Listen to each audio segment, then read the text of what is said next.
Fiction haram in Islam. What about magic and fantasy? Is fiction really the same as lying?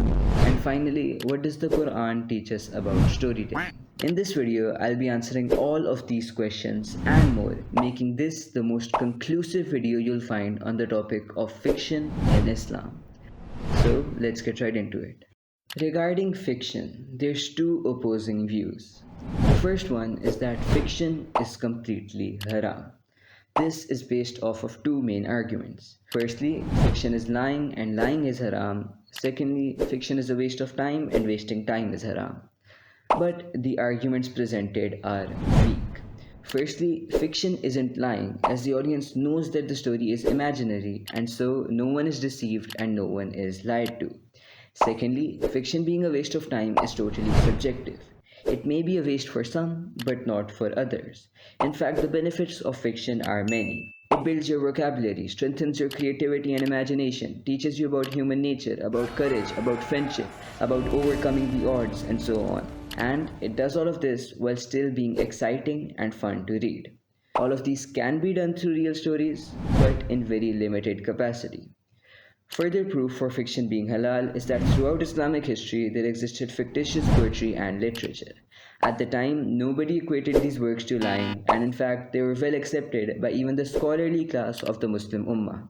Hence, the more correct view held by the vast majority of scholars is that fiction isn't inherently haram, but it can be if done for the wrong purpose. So, there need to be guidelines to help us navigate the world of fiction. But before that, there's still a pressing issue that needs to be discussed. Is fantasy haram? What I mean by fantasy is basically magic. Are fictional stories that contain magic really haram?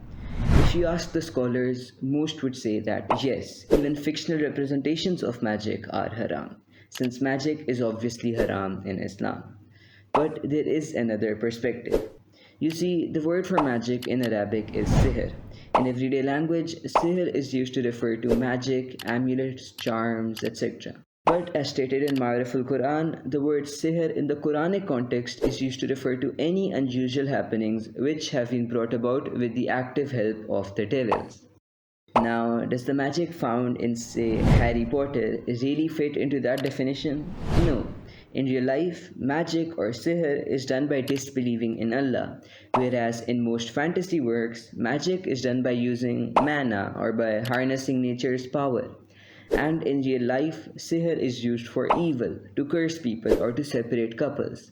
But in fantasy, magic is used to shoot lasers or to fly.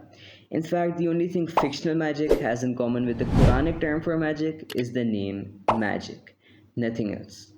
So, merely containing superpowers denoted as magic is totally acceptable. Now, let's talk about the grey area.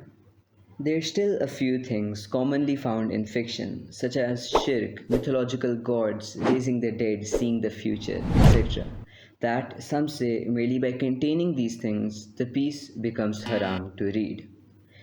About shirk, there's this ayah. And according to this, pieces based completely on mythology or shirk should be avoided.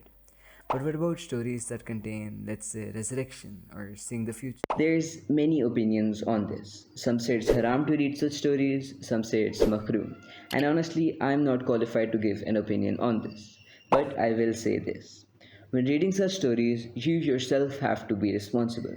You have to ask yourself, are these things affecting you? Are they making you desire sin? Are they hurting your iman? And so on. If yes, then please stop reading these stories. But if these things don't affect you, or in some cases they might even strengthen your iman, then it could be fine. Nonetheless, the scholars would discourage you from reading them. Now let's talk about the moral guidelines that will help us navigate the world of fiction. Firstly, the piece of fiction shouldn't romanticize or promote immorality. Mentioning or recognizing immorality to show the struggle between good and evil is fine, but promoting immorality is not. Secondly, the story should have a positive purpose, even if you're reading it just for entertainment. Thirdly, it should be made perfectly clear that the piece is imaginary. Fourthly, the piece shouldn't incite your hedonistic desires, and it shouldn't be overly vulgar. Lastly, entertainment should always be a side thing. It it should never get in the way of prayer or family. Assalamu alaikum and Allah Hafiz.